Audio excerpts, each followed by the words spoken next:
So Lindsay Clancy's diary entries came out, and she specified that her middle son, the 3-year-old boy, Dawson Clancy, was the most difficult one. She expressed a particular hatred of motherhood after Dawson Clancy was born. Patrick Clancy described Dawson Clancy as just being a typical boy. Lindsay Clancy isolated Dawson Clancy and strangled him way more brutally than she killed her other 2 children.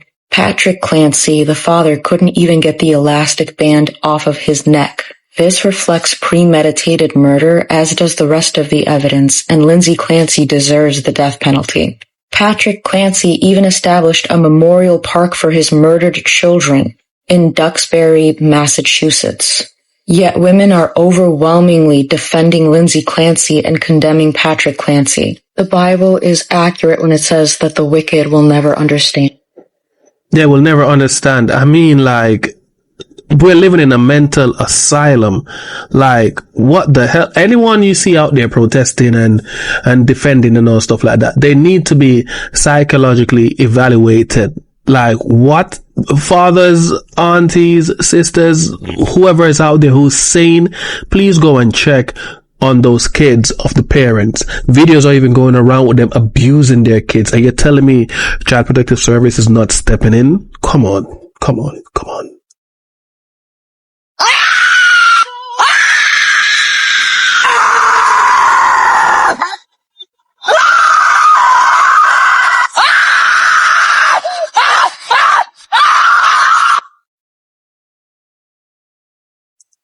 Have we actually ruled out the possibility of demon possession here? Because I'm trying to find another explanation that makes sense, and postpartum issues and the struggles of motherhood just really aren't doing it for me. I mean, we have literally had women lining up outside of the courthouse and waving and cheering for Lindsay Clancy as she shows up for her murder trial. And then we've had women going, oh, I can totally identify with wanting to strangle your kids. Let me go chuck some ice in my shower and film it. And now it's just rage screaming like a psychopath. Ladies, get your bat crap crazy selves under control right now. This is embarrassing. You should be embarrassed. Your husband should be embarrassed. I'm embarrassed. If you truly think that you can identify with Lindsay Clancy because you're hearing voices in your head telling you to kill your children, then you are a danger to yourself and others, and you should be locked up in the funny farm right there alongside her. Otherwise, spank your inner toddler, cut this mess out, and go be a mom, you freaking lunatics. I mean, for crap's sake. I mean, like, that sounds like you're being extremely polite. Like, am I living in the Twilight Zone? What? Nah, I need a little John moment right now. What? So, you see this picture right here? This is Lindsay Clancy's nanny. Lindsay Clancy had a nanny. The toxic feminists will never say that because they want you to believe that Lindsay Clancy had no help. They said, oh, she didn't have help. She didn't get the support she needed. She had a nanny. She had her parents. She had his parents. She was a member of a country club. She had all the help in the world. But the toxic feminists will never admit that because it's starting to seem, boys and girls, like everything the toxic feminists say is a lie. Yo, you know when they say NPCs are walking around, they're beings walking around with no soul. Now I ain't pointing fingers, but I'm pointing a finger. Do with that whatever you want. There are people walking around here with no souls. Like, how the hell? What? This one is heavy for me, and it's becoming a trend because there's so many more news circulating on social media with the so-called feminine energy, the nurturing energy is fully absent from these beings. Miss me with that. I found the account of hallucinations to be, as she described it, it would be very, very unusual to experience it that way. Never having, not before, not since, constantly for 18 minutes. However, if this was a thought, an unwelcome, intrusive thought, but still a thought, that's basically this is your last chance.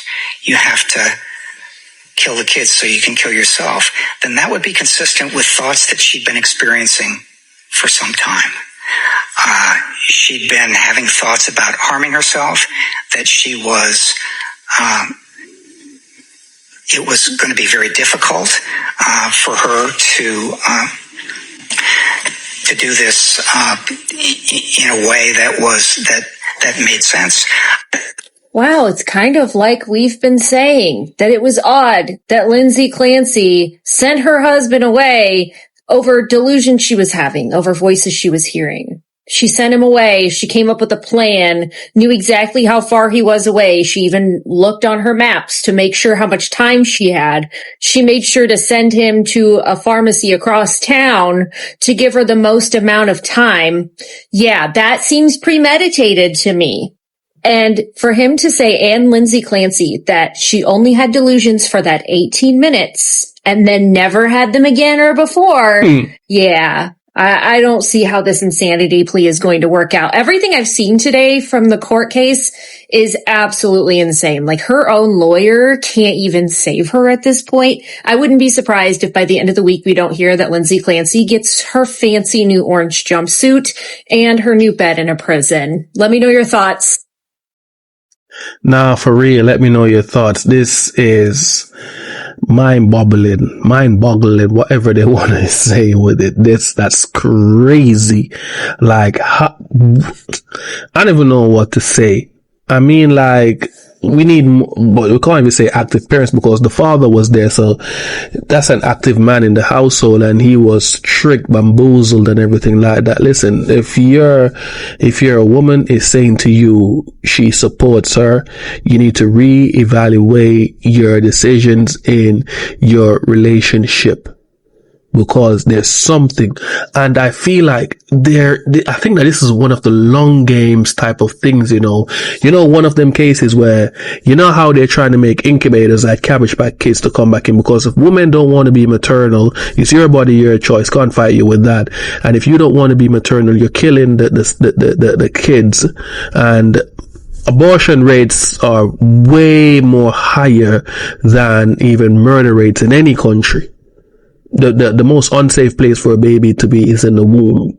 Argue with the facts, not with me. It is what it is. Your body, your choice. You see what I'm saying?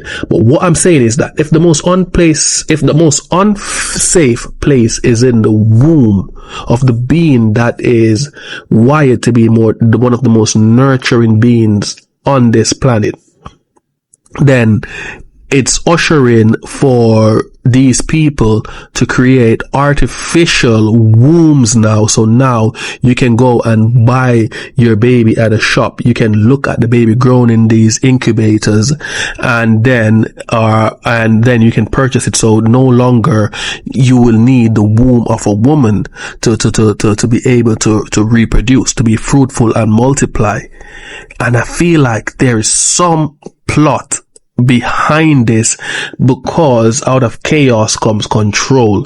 That's why they're pushing it. And I feel as well that these women outside wearing pink, standing in insanity, solidarity,